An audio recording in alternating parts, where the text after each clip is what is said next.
National Latino Farmers and Ranchers Trade Association was founded in August of 2004 in Washington, D.C. by Rudy Arredondo, historically a farm worker advocate who continues to work with farm workers transitioning to farm ownership to preserve and build the family farm and ranch. The mission of the organization is to organize, engage, and provide technical assistance to Latino farm and ranch advocacy efforts across the U.S. The organization is organized for change at USDA and other federal agencies to fight historical discrimination and promote equity and inclusion in policy decisions that affect our communities. National Latino Farmers continues to lead in federal Farm Bill policy to improve farm and ranch operations using best practices, soil health regeneration, conservation, hemp legalization and production. The National Latino Farmers and Ranchers Trade Association draws on its advocacy and social justice organizing experience from the civil rights movement, farm workers movement, civic and community engagement, voter education, mobilization, and community empowerment. We support New Beginning, veteran, BIPOC, and ethnic farmers across the country to build farm resilience, sustainability, new markets, and economy in both rural and urban sectors. In light of COVID, we have to rebuild our local farms and ranch communities with relation to our food production systems, communication, rural broadband, water, transportation, infrastructure, now and for the future. The organization is at the forefront for worker protection, worker safety, union organizing, and immigrant organizing in the campo, on the production line against ICE, wage exploitation, racism, and social injustice. We stand with our brothers and sisters in the U.S. and across borders, indigenous, traditional, campesino farm and ranch communities to preserve and protect a way of life based on the milpa and the agroecological, regenerative farming existence versus agro-industrial, large corporate farms.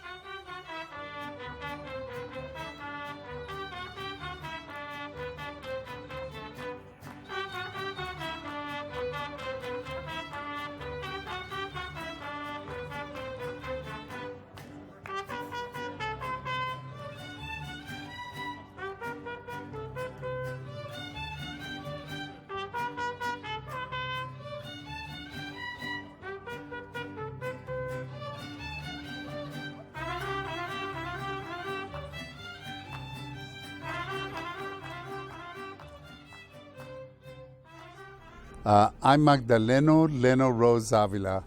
A lot of people call me Leno for short. And my parents came from Mexico after the revolution. We were very poor, one of the poorest families, 12 kids. And I started working with my father when I was 11 years of age. And then I started in the migrant stream when I was 13. And that's probably the best life I've had and the hardest life, because you could see when you're out in the fields and working a farm that you feel like you're doing something. And we knew that we were important, because if we don't do that, nobody eats in the country. And what would be great, like we're harvesting tomatoes, and I finally figured out that I need to take a salt shaker with me with the tomatoes when they were in season. So what we would do is you go and because the really ripe ones, they can't ship. They have to ship them green so they won't get damaged. So we get the really ripe ones, wipe the dust off them, and then eat them with a little bit of salt. And then during the melon season, we weren't far-sighted enough to take knives or spoons. We just break open a cantaloupe or a watermelon and rip it off with our hands and just eat it like that to get the juices. But it was a good life, and all of the people who worked the farms, those who were irrigators, the small farmers, whether they were brown, black, or white, and us, the farm workers, everybody's working. And there was a lot of respect. Like my father, when he died, there was about 10 small farmers that came to his funeral because he was a respected, good worker. So in my life, I was able to have an opportunity to go to college. I had an opportunity later to go back, and when I graduated from high school, I could not speak Spanish very well. So I went and I had the opportunity to work with the United Farm Workers Union, Cesar Chavez and Dolores Huerta, and Brother Pete Velasco, Filipino. And that's where I learned about really organizing poor people and how to do it without violence. And it changed my whole life. They were only paying us $5 a week wages, 10 for food, and you earned every bit of it. But you know, when you have no money, the community feeds you. So, and that's if you're really connected with the community, they're not going to let you starve. They're going to make sure that you eat well, that you're protected. And so over the years, I've gone to many countries where I was a Peace Corps country director. The biggest thing you want to do in those countries, which had a lot of rural areas, is you have to protect the small farmer, the small producer. So every time you deforest an area, you don't have the watershed to hold the water back, and all the silt and dirt and human waste goes into the rivers. So we would work with that. We'd work with small farmers in doing fish ponds. Then we'd have them show them how to build the chicken coops over the fish ponds so that the manure and the feed from the chickens would start plant growth going there, give them the minerals they needed. So you could have a double whammy. And we wouldn't have had to do the fish farms if we hadn't, in those countries, they hadn't done deforestation so bad. And then when I was in Micronesia, we found out that when the U.S. took over those islands during World War II, because that's where the Japanese were there close to Hawaii, and after Pearl Harbor, we bombed the heck out of the Micronesian islands where the Japanese were. Japanese had taught the Micronesians how to run their own farms, grow all their vegetables. Right now, most of the vegetables that come there, fruits, come from on a boat from the United States or Japan, and what we ended up doing is giving them money so they didn't have to work like they used to. We gave them money so they could buy a motorboat. They don't have to paddle anymore. And then they started buying food that had sodium in it, like all the meats that are packed in sodium, potato chips, sodas, and it gave people diabetes. So and high blood pressure. So a good number of the men, the first time I went swimming, almost every man had a scar that ran from here down to here, and they had bypass surgery because their veins got clotted with all that junk. But they never had that before. Never had it, but it was something. So it's no matter where you travel. I was in Nicaragua, lived in Nicaragua, Guatemala, El Salvador. My wife worked in Honduras. I mean, not in Honduras, in Nicaragua, and Dominican Republic, and Haiti. And we saw there that unless people can grow their food, their health is going to go down, their family unit is going to go down. So the biggest thing we can do, and people forget who came out of originally campesino families, like in Nicaragua, if they went to the store, I was working with a big youth contingent there, and I said, why don't you guys start plant a garden in your backyard, because they wouldn't have anything growing. And they said, well, it costs too much to buy the seed, to buy the fertilizer. So we would teach them how to, you eat a papaya, you eat a watermelon, dry the seed out, you save the scraps of everything that you eat, that's the skins, the vegetables and that, and you make a compost. And so you could do that. And because things will grow, it's a tropical country. Because what I did, I cheated a little bit, because I knew I was only going to be there for 2 years. So I went with my gardener into the jungle. We got 12 different kinds of bananas. Because when I was a kid, you could see on the Kellogg's box and on commercials, people eating their cereal with bananas. Well, they were too expensive for us. So I had 12 banana trees of different kinds in my porch. So I'd sit out there with my cereal and I could pick a different kind of banana every day and eat it. And so when I had to leave Nicaragua because of the war, I went and planted those trees in somebody else's garden because they didn't realize how easy it is. And if you have a tree with bananas, you have papayas, you have some mangoes growing, and maybe an orange tree or something, you really can improve your diets.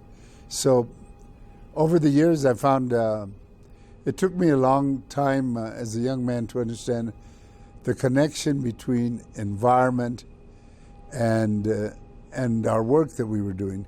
So when I was young, they'd come along with a tractor would be to one side of us spraying pesticides and herbicides, and the way we looked at it, if we got a little bit wet, that we weren't going to be bitten by anything, and we were really poisoning ourselves.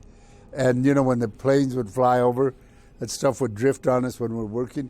Nobody ever talked to us about cancer until I went to work with the United Farm Workers, and Cesar Chavez did a big campaign on that. And so in my family, both of my dad's sides and my mother's side, there was a rumor that you didn't even have to sleep with anybody. If you just walked next to them or close enough, they could get pregnant. They never had sterility in any of the families. After my mom was a farm worker, a couple of kids in our family are sterile. That's what happens to the pigs. That's what happens to the cows. And I finally wrote a letter to all my brothers and sisters here, and I said, don't be surprised if you have all these ailments because the womb catches it's like a net, fishing net. It catches all that poison, and it ruined my parents' lives working herbicides and pesticides. And when I went to work for United Farm Workers, in our contracts we controlled the amount of pesticide we were going to use. We outlawed DDT, the first contract in the U.S. that outlawed DDT. Later on, other people caught on to it. But so then, and I've done all kinds of jobs. I've worked nationally in D.C. I've worked, run immigration law firm. I had 70 legal staff in Seattle. I was on the cabinet of the mayor of Seattle. What else did I do? I worked with gangs in El Salvador and L.A., started an organization called Homies Unidos. And, but in all of it, it's the people that you work with, the humble people that really give you your life. And so after my stint with working for the mayor, and I was in charge of immigrant and refugee affairs, I heard that there was going to be an anti-GMO campaign in the county, Jackson County in Oregon. And they were going to try to get rid of GMO seeds, herbicides, and pesticide. They filed it for an initiative on the election, county election. So I went down there to volunteer. I got a couple of friends who have foundations. They gave me enough money so that I could survive. I went there, and it's an environmental movement, and most white environmental movements aren't really looking for Latinos the way they should, or black people. But I showed up, and they said, well, we don't have any jobs. I said, I don't need your money. I need work. So for the first time, we had bilingual yard signs and information. And I organized the Latino community and then the workers of a lot of the organic farmers we were working. These were all small family farms. If somebody goes on the internet, they can find Our Family Farms Coalition. And we're fighting Syngenta, the Farm Bureau, or Farm Burro as we call it, and Monsanto and them. We beat them by 66% on the ballot in a rural area because we had both Democrats and Republicans. And the way we got a lot of the older Republicans, I think, was because we did a study and we found GMO in Gerber's baby food. And so what happens to us people when we get old, these older men and women, first thing your doctor does is clean up your diet, right? And so they know that a lot of the ailments they have are eating from stuff they shouldn't be eating or drinking. And then we say, you don't want your grandchildren to suffer this way. And so they came, no, I want to live safe. I want my grandchildren to come visit me. The air's going to be clean and everything. And then they took us to federal court and we beat them there again. And when I went there, nobody knew what to do with me because I was a Chicano organizer.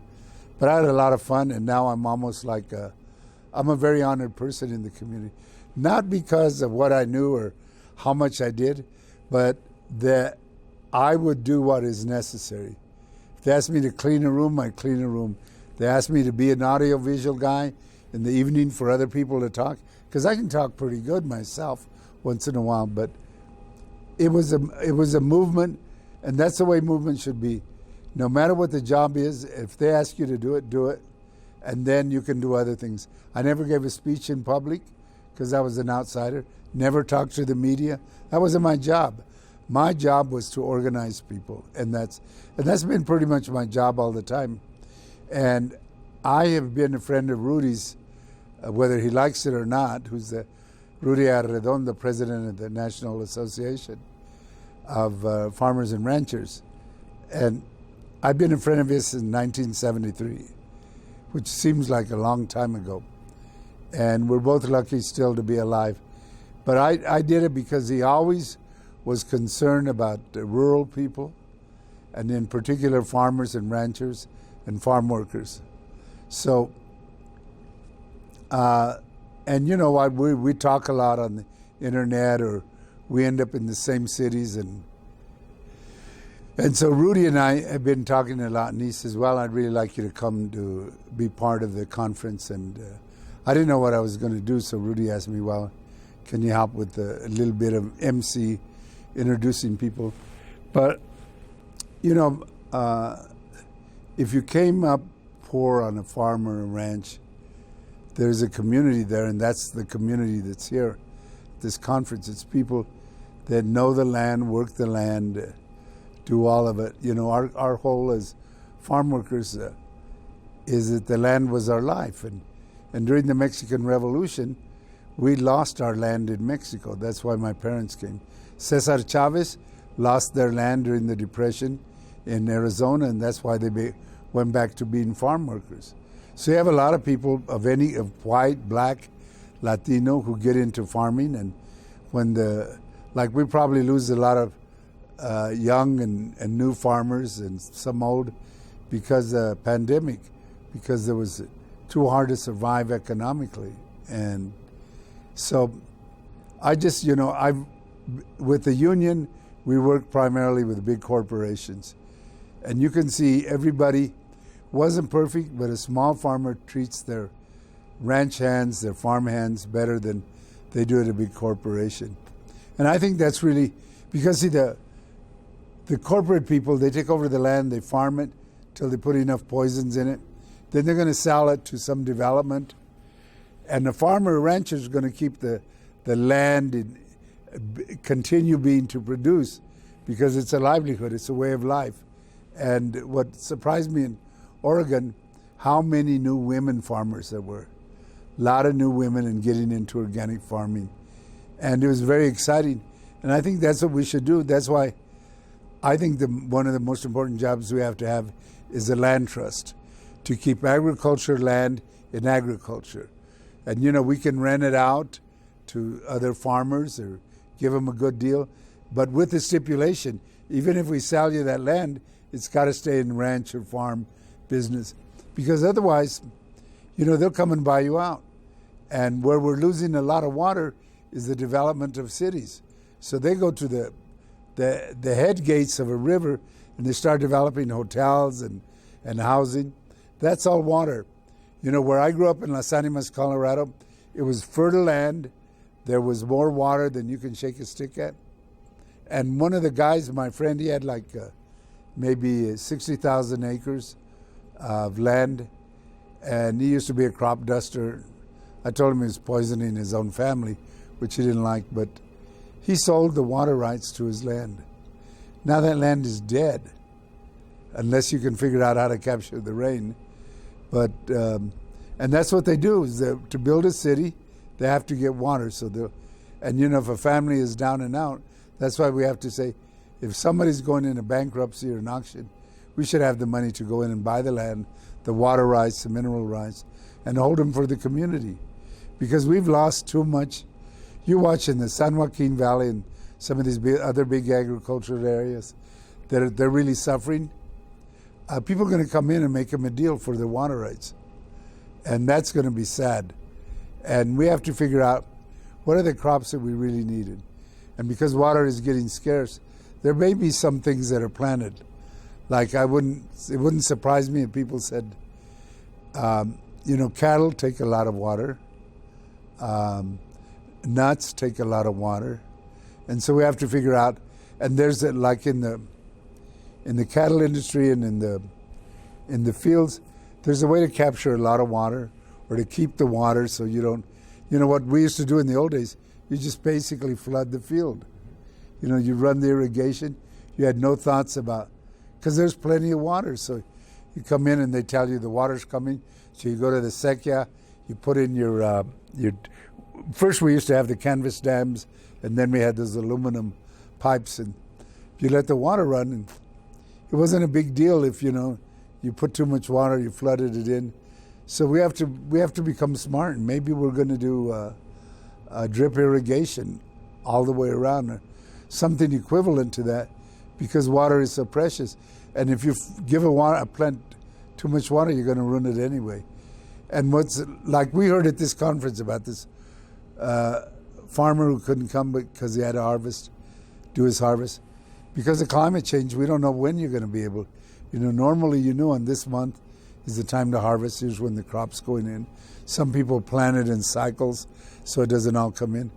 But if you're getting flooded or you're getting a drought and you have to pick up your crops, and with these awful snowstorms, ranchers who have pigs and cows, we don't have a way to protect them from them.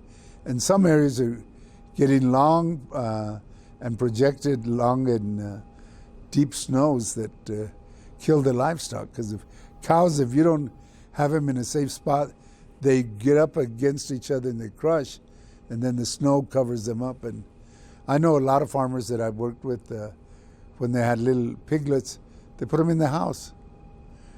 Corporate farmers are never going to put little piglets in their house in the middle of winter, but they would have them. They just put a little barrier, and this is a pig's room for a day or two, because it costs a lot of money, and people take care of their livestock.